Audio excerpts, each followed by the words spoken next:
기대와 걱정이 동시에 교차하는 감정을 가리켜서 기대 반, 걱정 반 이렇게 이야기하죠. 새해 우리 모두가 갖게 되는 공통의 감정인 것 같습니다. 그렇다면 그 중에서도 특별히 더 많은 걱정을 하게 되는 부분은 뭘까요? 여러분, 새해를 시작했지만 시작함과 동시에 걱정이 되는 부분은 어떤 부분이십니까? 설문조사를 봤는데 1위는 단연 돈 걱정이라고 해요. 이해를 합니다. 요즘처럼 고물가에, 고환율에, 경기 침체에, 글로벌 금융 불안까지 겹쳐진 상황을 퍼펙트 스톰이라고 이야기를 합니다. 이런 힘든 상황 속에서 내가 어떻게 대출 이자를 갚아 나가야 될지, 또 어떻게 살아남을 수 있을까 걱정이 될 수밖에 없겠죠. 그리고 2위는 건강 걱정인데요. 아프지 않고 지내는 게 아무래도 중요하기 때문일 겁니다. 그리고 3위는 미래와 진로에 대한 걱정이고 4위는 가족 걱정입니다. 5위는 인간관계에 대한 걱정이고 6위는 실패에 대한 걱정이며 7위는 이유 없이 생기는 막연한 걱정이라고 합니다. 자, 이와 같은 걱정들은 세대를 불문하고 거의 모든 사람들이 갖게 되는 걱정거리들인 것 같아요. 그런데 그 중에서도 요즘 MZ세대는 세대가 세대인 만큼 새로운 걱정거리도 있다고 합니다. 바로 SNS 비교에 대한 걱정입니다. 구독자 수라든지 조회수에 예민한 세대이기 때문이겠죠. 언젠가 말씀드린 것처럼 저도 구독자 수, 조회수 굉장히 예민합니다. 저도 MZ세대이기 때문에 구독자 수와 조회수에 예민합니다. 새해 첫 예배고 해서 여러분 올해 처음이자 마지막으로 권면합니다. 새벽 설교 영상 좀 들으시기 바랍니다. 어떻게 그렇게 안 들으시는지. 조회수가 30에서 40이에요. 그 중에서 절반은 오륜교회 성도님이에요. 그러면은 여기 계신 분들 중에 몇 분 안 들으신다는 결론이 나오죠. 말씀으로 살아야 되는데 참 말씀을 새벽마다 안 들으시고 어떻게 주일 예배 한 번의 설교로 일주일을 버티시는지 생존 능력이 정말 대단하신 것 같아요. 내년에 아니죠, 올해 새벽 설교 영상 많이 들으시기 바랍니다. 이처럼 저희들은 새해가 시작됨과 동시에 많은 걱정도 함께 시작됐습니다. 그런데 오늘 본문에도 마치 걱정하고 있는 것처럼 보이는 사람이 있어요. 그 사람이 누구죠? 여호수아입니다. 그런데 여호수아의 모습이, 이렇게 걱정하는 여호수아의 모습이 왠지 어울리지가 않습니다. 왜입니까? 여호수아는 그 누구보다도 싸움을 잘하고 싸움에 능한 장수이기 때문이죠. 싸움에 능한 장수가 가나안 정복 전쟁을 앞두고 걱정하고 있다.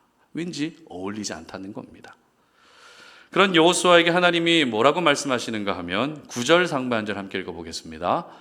내가 내게 명령한 것이 아니냐. 강하고 담대하라. 두려워하지 말며 놀라지 말라. 아멘. 강하고 담대하라는 것입니다. 두려워하지 말고 놀라지 말라는 겁니다. 그런데 강하고 담대하라는 이 말씀이 6절에도 나오고 7절에도 나옵니다. 무슨 말입니까? 싸움에 능한 여호수아였지만 지금 가나안 정복 전쟁을 앞둔 상황에서 두려워하고 걱정하고 있었다는 겁니다. 쉽게 생각하면 이제 여호수아는 자기가 제일 잘하는 것으로 가나안 땅에서 맹활약하면 됩니다. 지금까지 싸워왔던 경험을 바탕으로 가나안 족속을 물리치면 됩니다. 그런 여호수아에게 강하고 담대하라고 하나님이 말씀하셨기 때문에 잘 납득이 가지 않고 어울리지 않는다는 것이죠. 여기서 저희들은 중요한 사실을 한 가지 깨달을 수 있습니다. 일반적으로 자기가 잘하는 것, 자기가 실력이 있고 경험이 있고 성과를 낸 분야에서는 그래도 사람들이 걱정을 별로 안 합니다. 하지만 걱정이 안 된다는 것이 오히려 독이 될 수도 있습니다. 걱정이 안 되면 안일한 마음이 생길 수 있고요. 걱정이 안 되면 교만해질 수 있습니다. 걱정이 안 되면 자신의 실력만 믿게 될 수 있다는 겁니다. 그런 점에서 용맹한 여호수아를 걱정 많은 사람인 것처럼 표현하고 있는 오늘 본문은 가나안 정복이 여호수아의 실력과 여호수아의 경험과 여호수아의 방식으로 할 수 있는 것이 아니라 하나님의 실력과 하나님의 방식으로 할 수 있다는 것을 강조하기 위한 표현인 것입니다. 괜히 실력만 믿고 나서다가는 큰 코 다칠 수 있다는 것을 말씀하고 있는 겁니다. 따라서 올 한 해 저희들은 사람들이 보기에 강하고 담대한 사람이 되는 것이 아니라 하나님이 보시기에 강하고 담대한 사람이 될 수 있어야 됩니다. 그러기 위해서는 특별히 내가 경험이 있고 내가 잘하고 내가 실력이 있어서 누구나 인정해지는 그 분야에서 어떻게 해야 돼요? 겸손해질 수 있어야 되는 것입니다. 아, 내 실력으로 안 되는 게 있구나. 내가 실력이 안 되는 게 있구나. 내 실력이 좋은 것 같지만 내 실력으로 안 되는 게 있고 내 방식으로 안 되는 게 있구나. 하나님의 방식과 하나님의 실력으로 되는구나. 이 고백을 하는 사람이 바로 강하고 담대한 사람이며 사명을 완수할 수 있는 사람인 것입니다. 자, 오늘 저희들에게 주시는 영적 교훈을 한번 찾아보겠습니다. 첫 번째는 여호수아는 하나님의 히든 카드입니다. 1절 함께 읽어보겠습니다. 여호와의 종 모세가 죽은 후에 여호와께서 모세의 수종자 눈의 아들 여호수아에게 말씀하여 이르시되 아멘. 자, 히든 카드 많이 들어본 말이죠. 히든 카드가 뭘까요? 히든 카드는 중요한 순간에 결정적으로 사용하는 강력한 수단이자 전략이 히든 카드입니다. 그래서 히든 카드를 비장의 수, 숨겨진 카드 이렇게 말하기도 하죠. 게임에서는 뭐가 비장의 카드죠? 상대를 압도할 만한 강력한 캐릭터나 아이템이 비장의 카드가 될 수 있습니다. 비즈니스에서는 경쟁사보다 앞서 준비해둔 전략이 비장의 카드일 수 있습니다. 그리고 영화에서는 생각지도 않은 조연 배우가 그 영화의 히든 카드가 될 수 있습니다. 그리고 여성분들 요리하실 때 뭐가 히든 카드죠? 나만 알고 있는 비법 소스가 히든 카드가 될 수 있다는 겁니다. 이처럼 히든 카드라는 말은 일상의 다양한 분야에서 폭넓게 사용되는 표현입니다. 그런데 우리 하나님께도 히든 카드가 있습니다. 그 히든 카드가 누구예요? 여호수아가 바로 하나님의 히든 카드였다는 겁니다. 자, 새해 시작과 함께 저희들이 살펴보게 되는 여호수아의 말씀은 모세의 죽음으로 시작되고 있습니다. 모세, 여러분이 잘 알고 있는 모세, 어떤 사람이었죠? 모세의 이력은 화려했습니다. 한때 유행했던 수저 계급론으로 모세의 인생을 보게 되면 모세는 흙수저인 유대인으로 태어납니다. 그러나 하루아침에 금수저인 애굽의 왕자가 됩니다. 그러나 또 하루아침에 살인자가 돼서 흙수저보다 못한 일회용 수저, 종이 수저가 되고 맙니다. 하지만 모세의 인생은 여기서 끝나지 않습니다. 이제는 이스라엘 민족의 지도자라는 하나님의 수저가 돼서 말 안 듣는 백성을 40년간 달래고 달래서 드디어 가나안 땅 입구까지 오게 됩니다. 어찌 보면 하나님은 이 모세라고 하는 한 사람만 믿고 이스라엘 민족을 맡기셨던 것 같아요. 그리고 모세 역시 하나님의 기대에 잘 부응해서 백성들을 가나안 땅 입구까지 오게 했습니다. 그러나 그 모세가 어떻게 됐다고요? 죽었다는 겁니다. 하나님이 아끼고 아꼈던 사람. 그리고 신명기 34장 10절 함께 읽어봅니다. 그 후에는 이스라엘의 모세와 같은 선지자가 일어나지 못하였나니 모세는 여호와께서 대면하여 아시던 자요. 무슨 말입니까? 하나님과 모세 서로 얼굴을 대면해서 서로 친밀하게 지낼 정도로 그렇게 하나님과 가까운 모세가 죽었다는 겁니다. 이렇게 비중 있는 역할을 감당했고 하나님조차도 높이 평가하셨던 모세의 죽음으로 여호수아 말씀이 시작되고 있기 때문에 우리는 어떤 생각을 할 수 있죠? 아, 가나안 땅 정복이 쉽지 않겠구나. 이제 이스라엘 백성들은 목자 잃은 양과 같이 뿔뿔이 흩어져서 세상 속에서 조롱받으며 살겠구나. 불길한 예감이 생긴다는 것입니다. 그러나 여호와의 종 모세가 죽은 후에 어떤 일이 일어납니까? 1절 다시 읽어봅니다. 여호와의 종 모세가 죽은 후에 여호와께서 모세의 수종자 눈의 아들 여호수아에게 말씀하여 이르시되, 모세는 죽었지만 모세의 수종자 여호수아를 등장시키십니다. 그리고 2절 말씀도 읽어봅니다. 내 종 모세가 죽었으니 이제 너는 이 모든 백성과 더불어 일어나 이 요단을 건너 내가 그들 곧 이스라엘 자손에게 주는 그 땅으로 가라. 무슨 말입니까? 모세는 죽었지만 내게는 네가 있다. 모세는 죽었지만 여호수아야, 상심하지 마. 내게는 네가 있어. 이처럼 하나님은 모세라는 히든 카드를 잃었지만 여호수아라는 새로운 히든 카드를 꺼내시며 약속을 반드시 이루시겠다고 말씀하신 것입니다. 모세가 죽었다고 해서 가나안 땅도 물 건너간 것이 아닙니다. 모세는 죽었지만 하나님께는 또 다른 히든 카드가 있었는데 그 히든 카드가 여호수아라는 것을 여호수아 본인도 알게 해주셨고 다른 이스라엘 모든 민족들도 알게 해주셨던 것입니다. 어찌 보면 가나안 정복이라는 이 사명의 옷이 모세보다 여호수아에게 더 잘 어울렸기 때문에 모세는 역사의 무대에서 사라지게 하시고 여호수아라는 히든 카드를 꺼내지 않았나라는 생각도 듭니다. 그렇습니다. 여호수아는 단순히 싸움만 잘하는 사람이 아니었습니다. 용맹한 사람이었던 것도 아닙니다. 단순히 모세의 수종을 드는 사람이었던 것도 아닙니다. 성경에 기록된 여호수아의 이미지는 설령 그럴지언정 하나님에게 여호수아는 바로 가나안 정복을 위한 히든 카드였던 것입니다.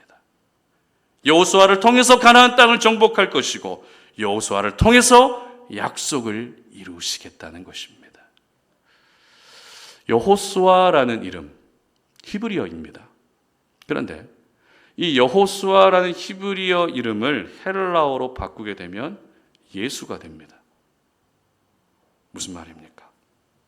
하나님에게 가나안 정복을 위한 히든 카드가 여호수아였듯이 죄로 죽은 우리 모두를 구원하기 위한 히든 카드는 예수 그리스도라는 것입니다. 이처럼 우리 하나님은 그 시대에 따라서 상황에 따라서 히든 카드를 사용하셔서 결국 하나님의 일을 이루시는 줄 믿으시기를 바랍니다. 언약 계승을 위해 아브라함을 히든 카드로 사용하셨고 하나님 나라의 모형을 보여준 다윗을 히든 카드로 사용하셨으며 복음이 세계 열방으로 전해지게 했던 사도 바울을 또 히든 카드로 사용하셨습니다. 그렇다면 이제 시작한 2026년 하나님의 히든 카드는 누구일까요? 바로 저와 여러분인 줄 믿으시기를 바랍니다. 여러분이 바로 히든 카드입니다. 우리 송탄 오륜교회가 하나님의 히든 카드임을 믿으시기를 바랍니다. 히든 카드는 모든 것을 이길 수 있는 힘을 가지고 있습니다. 죄를 이길 수 있는 힘을 가지고 있고 걱정을 이길 수 있는 힘을 가지고 있고 문제를 이길 수 있는 힘을 가지고 있습니다. 왜냐하면 히든 카드를 꺼내시는 분이 누구예요? 하나님이시기 때문입니다. 여러분 올 한 해 하나님의 히든 카드가 되고 싶지 않으십니까? 여러분의 가정을 구원하기 위한 히든 카드가 바로 여러분이 되고 어려운 경제 상황을 돌파할 수 있는 히든 카드가 여러분이 되고 우리 교회를 세워가는 히든 카드가 바로 여러분이 돼야 되지 않겠습니까? 저는 그럴 능력이 없어요, 목사님. 그럴 위인이 안 됩니다. 지금까지 실패만 거듭했고 항상 죄에 넘어지고 의지도 약합니다. 그런데 제가 어떻게 하나님의 히든 카드가 될 수 있겠습니까? 이런 생각 혹시 하고 계시지 않습니까?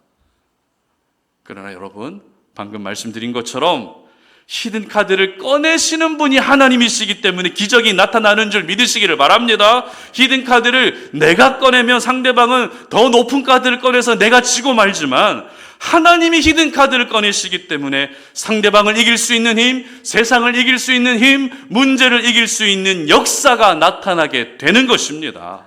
그러므로 올 한 해 나는 하나님의 히든 카드라고 선포하시기를 바랍니다. 올 한 해 강하고 담대한 하나님의 용사, 강하고 담대한 하나님의 히든 카드로 살 수 있으시기를 주님의 이름으로 축복합니다. 두 번째는 하나님은 여호수아의 히든 카드입니다. 9절 말씀 함께 읽어보겠습니다. 내가 내게 명령한 것이 아니냐. 강하고 담대하라. 두려워하지 말며 놀라지 말라.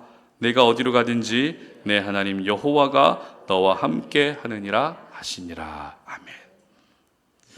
요즘 사회적으로 문제가 되고 있는 것 중에 하나가 아빠 찬스, 부모 찬스 이런 게 있죠. 개인의 실력이나 정당한 절차보다는 부모의 지위나 인맥이나 권력을 이용해서 특혜를 누리게 되는 것을 비꼬아 말하는 표현이 부모 찬스, 아빠 찬스 이런 겁니다.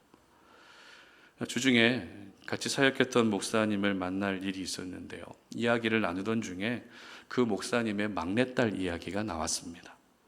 그런데 이 막내가 초등학교 6학년인데 생존 능력이 대단한 겁니다. 그래서 필요한 게 있으면 바로 할머니한테 전화를 건다는 거예요. 할머니, 용돈 다 썼어요. 간식을 못 사 먹겠어요. 그러는 거예요.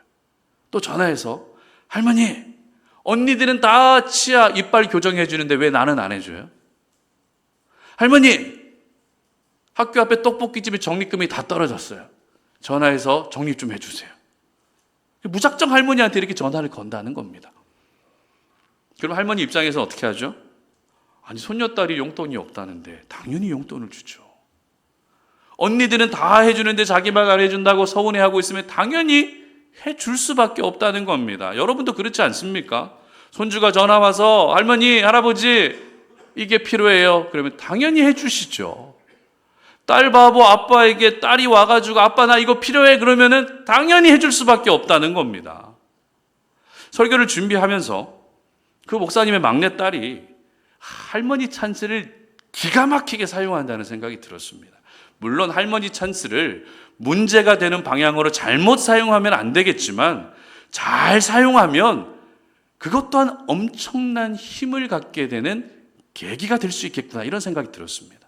자, 그렇다면 우리가 사용할 수 있는 찬스는 어떤 찬스가 있죠?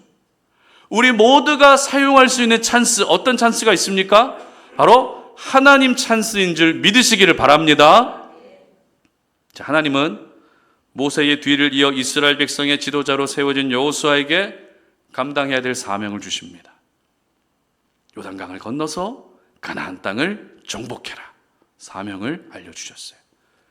그런데 이 사명을 일찌감치 여호수아가 알고 있었을까요? 몰랐을까요? 요단강을 건너서 가나안 땅을 정복해야 되는 이 사명을 여호수아가 일찍부터 알고 있었을까요? 몰랐을까요? 모세의 수종자로 40년을 살아오면서 당연히 알고 있지 않았겠습니까? 어떻게 하면 가나안 땅에 들어갈 수 있을지 모세와 수도 없이 의논하고 같이 기도했을 겁니다. 이 사명을 감당하기 위한 모세의 고민을 누구보다도 잘 알고 있던 사람이 누구예요? 여호수아라는 것입니다. 따라서 모세의 뒤를 이어 지도자가 된 여호수아에게 방향은 이미 정해져 있었습니다. 그러나 방향은 정해져 있어도 여호수아의 마음이 불편하고 평안할 수 없었던 이유가 뭐예요? 방법을 몰랐기 때문에 그래요. 가나안 땅을 정복해야 된다는 건 알겠는데 그걸 어떻게 해야 되는지, 어디에서부터 시작해야 되는지, 과연 이 수많은 백성들이 아무 말 하지 않고 나를 잘 따라올지, 그들에게 신임을 얻기 위해서는 어떻게 해야 되는지, 이와 같은 방법적인 부분을 모르다 보니 걱정이 생기기 시작하는 겁니다. 그런데 여호수아의 이 마음을 잘 알고 계셨던 하나님이 여호수아에게 어떻게 말씀하시는가 하면 5절 말씀 함께 읽어봅니다. 내 평생에 너를 능히 대적할 자가 없으리니 내가 모세와 함께 있었던 것 같이 너와 함께 있을 것임이니라. 내가 너를 떠나지 아니하며 버리지 아니하리니. 아멘. 뭐라고 말씀하세요? 내가 너와 함께 있겠다는 것입니다. 너를 떠나지 않고 너를 버리지 않겠다는 것입니다. 무슨 말입니까? 여호수아에게 가나안 땅을 정복하기 위한 히든 카드는 자신의 경험과 실력이 아니라는 겁니다. 그렇다고 싸울 수 있는 60만 명의 장정이 여호수아의 히든 카드가 아니라는 겁니다. 여호수아에게 히든 카드는 떠나지 않고 나와 함께 하시는 하나님이 바로 여호수아의 히든 카드였다는 것입니다. 하나님이 함께 하실 것이기 때문에 싸울 수 있고, 하나님이 떠나지 않을 것이기 때문에 이길 수 있고, 하나님이 버리지 않을 것이기 때문에 강하고 담대할 수 있었던 것입니다. 결국 여호수아는 위기 때마다 하나님 찬스를 써가며 가나안 땅 정복을 위한 발걸음을 내딛었던 것입니다. 그러고 보면 우리는 항상 방법을 궁금해합니다. 어떻게 해야 되지? 어떻게 해야 되지? 그런데 하나님이 우리에게 요구하시는 것은 뭐예요? 방향입니다. 방향만 흔들리지 않는다면 방법은 하나님이 다 알아서 해주실 것이기 때문에 지도자가 된 여호수아에게 방법이 아니라 방향, 즉 사명을 먼저 말씀해 주셨던 것입니다. 자, 그런데 중요한 게 있어요. 아무리 하나님이 여호수아의 히든 카드라 해도 히든 카드로서 하나님이 일하시는 조건이 있었습니다. 그 조건을 기록하고 있는 8절 함께 읽어보겠습니다. 시작. 이 율법책을 내 입에서 떠나지 말게 하며 주야로 그것을 묵상하여 그 안에 기록된 대로 다 지켜 행하라. 그리하면 내 길이 평탄하게 될 것이며 내가 형통하리라. 아멘. 그렇습니다. 하나님의 말씀을 입에서 떠나지 않게 하고 주야로 그 말씀을 묵상하고 기록된 대로 지켜 행하는 것, 즉 말씀 중심의 삶이 히든 카드로서 하나님이 일하시는 유일한 조건이었던 것입니다. 우리가 송구영신 예배를 드리면서 2026년 송탄오륜 MBTI 프로젝트를 말씀드렸습니다. 이제 우리 교회의 정체성을 세워가는 데 있어서 가장 중요한 것은 말씀입니다. 말씀을 읽기 위해 모이고, 말씀을 읽었을 때 하나님과의 만남이 이루어지고, 말씀을 읽었을 때 함께 섬기고 나누고자 하는 마음이 불일 듯 일어나는 2026년, 그런 한 해가 될 수 있었으면 좋겠습니다. 바로 이와 같은 일들이 우리 안에서 일어날 때 우리 모두의 히든 카드이시며 우리 교회의 히든 카드이신 하나님이 놀라운 역사를 행하여 주시는 것입니다. 그런데 하나님은 언제든지 일하실 준비가 되어 있는데 우리가 정작 하나님이라는 히든 카드를 꺼내지 않고 내가 가진 실력이라는 히든 카드, 배경이라는 히든 카드, 경험, 물질이라는 히든 카드, 다른 것을 히든 카드로 꺼낸다면 우리는 늘 그랬듯 문제 앞에서 또 걱정하고 고난 앞에서 또 근심하며 지금의 상황 때문에 불안해하며 1년을 또 보내게 되는 것이죠. 그러므로 하나님이 함께 하시기 때문에 내가 강하고 담대할 수 있다는 이 영적 공식을 꼭 기억하시기를 바랍니다. 내가 강하고 담대할 수 있는 이유는 나의 실력과 배경이 받쳐져서가 아니라 하나님이 함께 하실 것이기 때문에 내가 강하고 담대해질 수 있는 것입니다. 그래서 하나님이 내 인생에 뭐라고요? 히든 카드가 되시는 것입니다. 바라기는 히든 카드이신 하나님을 앞세우시고 히든 카드이신 하나님을 드러냈을 때 2026년 우리의 삶의 모든 어둠이 떠나가고 악한 영이 힘을 잃고 모든 문제도 이기게 하시는 은혜가 있으시기를 주님의 이름으로 축복합니다. 말씀을 맺겠습니다. 인생을 살아가다 보면 우리는 불리한 상황에 놓여질 때가 있습니다. 점점 더 코너에 몰려서 내가 지금 이 상황에서 도대체 뭘 해야 될지 아무것도 감이 안 잡힐 때가 있어요. 아무리 새해를 기대하며 시작했다 할지라도 올 한 해 그 어떤 어려움 없이 지낸다는 것은 사실 욕심처럼 보입니다. 그래서 신앙생활 하면서 우리가 절대로 잊지 말아야 되는 것은 어려움이 없어지기 위한 신앙생활을 하는 것이 아니라 어려움을 이겨내기 위한 신앙생활을 해야 된다는 겁니다. 그런 점에서 올 한 해 예상치 못한 어려움이 생겼을 때 우리가 가져야 될 자세는 뭐예요? 그럴수록 강하고 담대해져야 된다는 것입니다. 여러분, 하나님이 함께 하시니 강하고 담대하시기를 바랍니다. 하나님이 함께 하시니 강하고 담대하시기를 바랍니다. 하나님에게 여호수아가 히든 카드였던 것처럼 바로 여러분이 하나님의 히든 카드입니다.